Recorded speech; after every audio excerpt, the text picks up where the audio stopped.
every village has a love story, the kind that the older residents remember and the younger ones grow up hearing about. Worn smooth by retelling, like a stone in a river, a story that becomes part of the landscape, part of the shared memory of a place.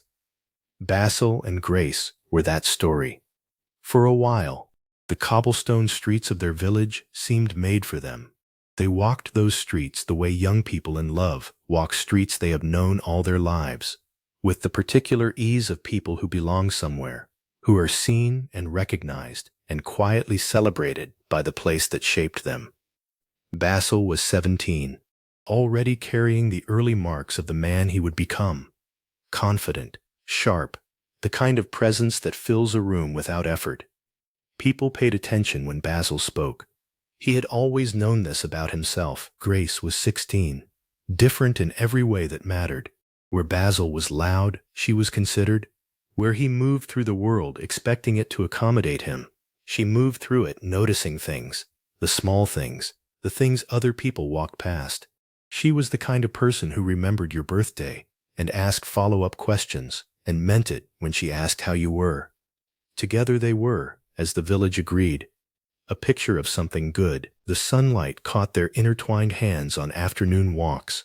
The church bells seemed to ring in approval.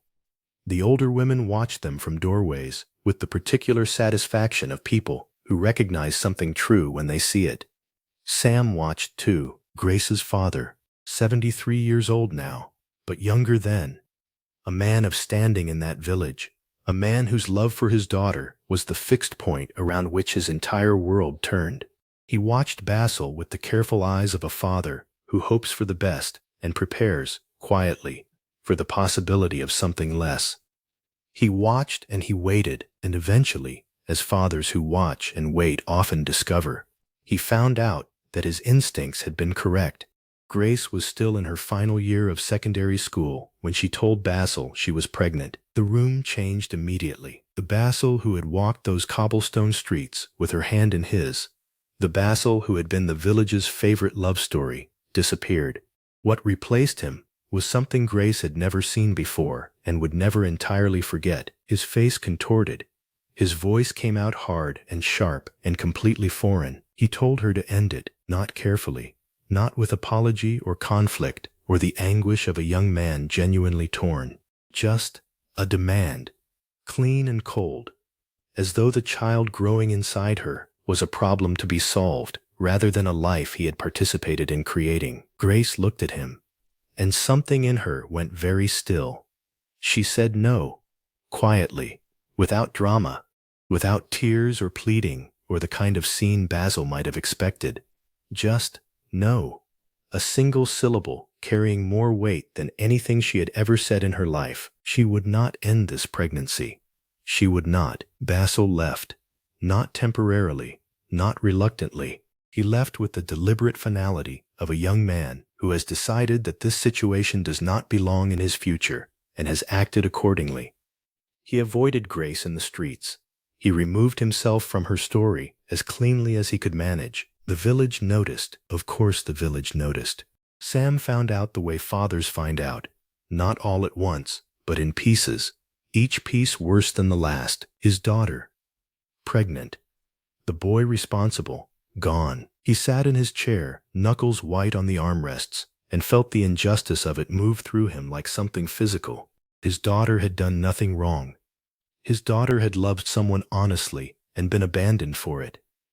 And now she was carrying the consequence alone, while the person equally responsible walked away without so much as a backward glance. Sam was not a man who accepted injustice quietly.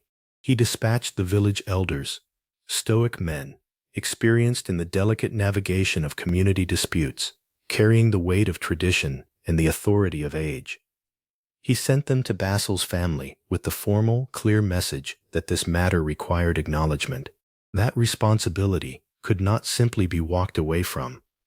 Basil's response was a cold, dismissive wave. Not his problem, not his concern. Sam's vision blurred.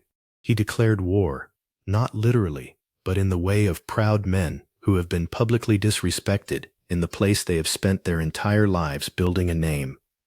He was loud about his anger.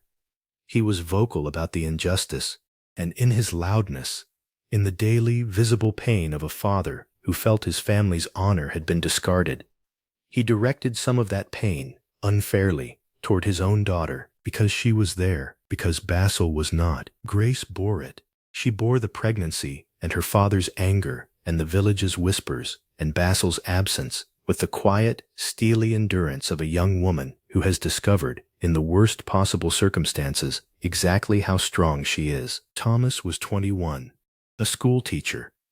Young for it, but already carrying the particular seriousness of a man who has decided what his life is for. He moved through the village with quiet purpose, the kind of person who notices what is happening around him and thinks carefully before responding to it. He had always noticed Grace, not loudly, not in a way he had ever acted on. She was with Basil, and Thomas was not the kind of man who moved on what wasn't his. But he had noticed her in the way you notice things that are genuinely good, the way she carried herself, the quality of her attention, the particular warmth she brought to every room she entered. He heard the whispers. He heard Sam's daily declarations of anger and wounded pride. He heard the village processing Grace's situation with the particular relentlessness that small communities bring to other people's difficult moments. And Thomas made a decision. He went to Sam. He sat across from a man vibrating with fury and wounded love and told him, clearly and directly, that he would like to take responsibility, that Grace's pregnancy and Grace herself were something he was prepared to stand behind. Sam stared at him. Then Sam said, with the bluntness of a man who has no energy left for anything other than the direct path, "The only way to clear my daughter's name is to marry her." Thomas nodded. He had expected nothing less. Grace was surprised. That was the honest truth of it. She had not seen this coming, had not looked at Thomas in that way, had been too consumed by survival to think about anything beyond getting through each day. She knew Thomas had always carried something quiet in his regard for her. She had noticed the way perceptive people notice things they file away without acting on. But knowing someone admires you is very different from standing in front of them, pregnant with another man's child, being offered a future you didn't plan for. She studied him. Was this real? Was he joking? Was he performing some elaborate gesture for the benefit of the village, a public act of nobility that would dissolve once the audience went home? She looked at her father, Sam, who loved her more than anything in the world, who had been in daily agony since this began, whose heart she could hear breaking in his voice every time he spoke about it.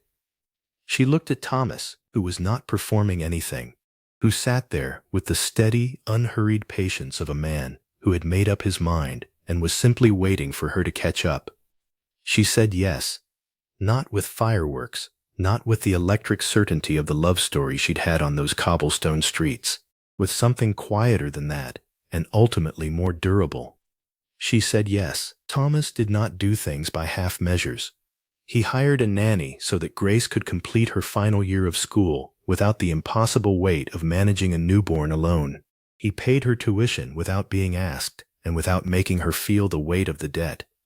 He showed up at school events, at feeding times, at 2 a.m. when the baby wouldn't settle, with the consistent, unglamorous presence of a man who has decided that showing up is simply what you do. The baby was named Brice.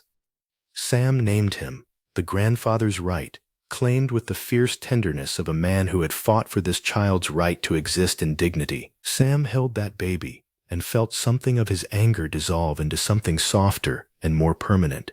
Thomas officially adopted Brice. Not as a gesture, not as a legal formality to be acknowledged and forgotten. He adopted Brice the way you adopt a truth, completely, without reservation, with the full intention of living by it for the rest of his life. He was Brice's father. That was simply the fact of the matter. Grace watched this man she had not chosen in the way you choose the great loves of your life, and found herself choosing him anyway, daily, in the small repeated decisions that constitute a real marriage. She found in Thomas something she had not known she was looking for, a love that was not electric and consuming, but steady and expanding, the kind that makes you more yourself rather than less. She finished school. She went on to university. She became a teacher, her own person, her own career, the life she had always been capable of living now actually happening. She had a second child with Thomas, a daughter. The house was full again, not with the desperate, breathless love of two teenagers on cobblestone streets, but with something that had been built properly, from the ground up, by two people who had chosen each other on purpose. And Brice grew into a good young man, smart, grounded, with his mother's perceptiveness and his adoptive father's quiet strength, and his biological father's face. This was the thing that sometimes stopped Brice cold in front of a mirror, the thing he genuinely hated. This inherited architecture of cheekbones and jaw and eyes that connected him, visually and undeniably, to a man he had never met, a man whose face he wore without having chosen to. Sam had told him the truth early, not cruelly, not as a weapon, but with the dignity of a grandfather who believed that a young man deserved to understand his own story, all of it, so that he could write the next chapter himself. Brice listened, processed, and made his own decision about what that information meant. Basil's life had not gone the way he expected. 3 marriages, each one entered with the confidence of a man who had always assumed the world would arrange itself around his preferences. Each one ended, not with dramatic betrayal or cruelty, but with the quiet, clinical finality of medical reality. Fertility issues. The doctors used different language across the years, across the different specialists in different cities, but the conclusion was always the same. Basil could not father children. Whatever biological door had been open when he was 17 had closed, and no amount of money or persistence or the sheer force of his will could reopen it. 3 wives had eventually accepted this reality in their own ways and moved on. Basil was left alone with the specific, dawning comprehension of a man who has spent decades running from something and has finally, inescapably, run out of road. He thought about Grace. He thought about the night he had told her to end the pregnancy, the cold dismissal, the clean exit he had made from a situation he had decided was not his problem. He thought about the child, his child, the only child he would ever have. He found them. It was not difficult. The village remembered everything, and Basil still had connections there. He found out where Grace was, where the boy was, what the boy's name was, what he looked like. Basil showed up.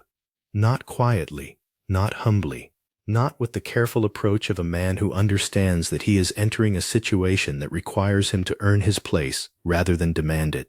He showed up the way Basil had always shown up, with the assumption of entitlement, the belief that his presence was something people should be grateful for. He wanted his son. He said so publicly, loudly. He accused Thomas, who had been Brice's father for 32 years, of stealing what belonged to him. The accusations were embarrassing in their desperation, visible to everyone who heard them for exactly what they were: a man who had thrown something away and was now furious to discover it had been picked up by someone else. Brice was 32 years old. He had heard about Basil before Basil arrived. Sam had seen to that, years ago, with the honest, careful conversation of a grandfather who believed in truth. Brice knew his biological father's name, knew the story, knew the choice that had been made on a night before he was born, by a young man who had decided that his own convenience mattered more than the life he had helped create. He had processed this information over many years, had felt, at various points, all the emotions that information carries: confusion, anger, a grief for something he had never had and couldn't quite name. And then he had looked at Thomas, at the man who had hired a nanny and paid tuition and signed adoption papers and shown up at 2 a.m. and sat in the front row of every important moment and built a life around a child that was not biologically his. And Brice had made his peace. When Basil appeared at the gate, loud, demanding, publicly embarrassing everyone in his vicinity with the desperation of a man who has finally understood what he lost, Brice went to meet him. He stood at that gate. He looked at the man whose face he wore, and he felt, not rage, not the hot emotion he might have expected, but something colder and more complete. The absolute clarity of a man who knows exactly where he stands and has no interest in being moved. He told Basil to stop coming to this house, to stop making accusations against Thomas, to stop performing a claim to fatherhood that he had voluntarily, deliberately, permanently surrendered before Brice had drawn his first breath. "You are not my father," Brice said. Not cruelly, not with the drama of a confrontation scene, just factually. The way you state something that has been true for 32 years and requires no argument. "Thomas is my father. He has always been my father, and I am asking you not to bother my family again." Basil stood at that gate. The face that Brice had inherited looked back at him from 32 years of consequence.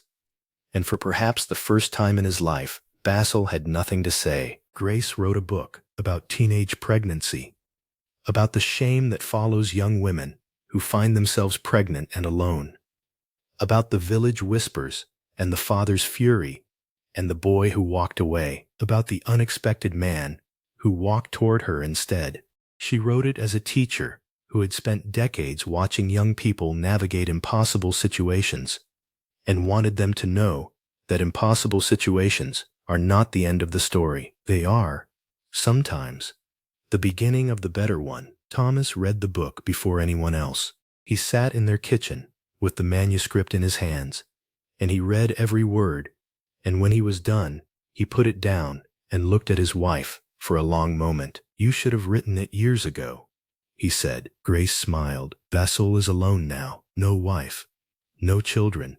The fertility that failed him across 3 marriages has left him with the particular silence of a man who built his life around his own preferences and discovered too late that preferences are not the same as values. He had a son once, for about 8 months, in a village with cobblestone streets and church bells and the warm collective approval of people who believed in what they were watching. He threw that son away, and a quiet, serious young schoolteacher picked him up. Brice carries his biological father's face through the world. He has made his peace with this. It is, he has decided, simply the face he was given. It does not define him, does not connect him to anything he did not choose, does not mean anything beyond the biological accident of resemblance. What defines Brice is something else entirely. The nanny his father hired so his mother could finish school, the tuition paid without being asked, the adoption papers signed, the 2 a.m. arrivals, the front row seats, fatherhood. Brice understood long before he could have articulated it, is not a biological fact. It is a daily decision. Thomas made that decision 32 years ago, and he has never, not once, stopped making it.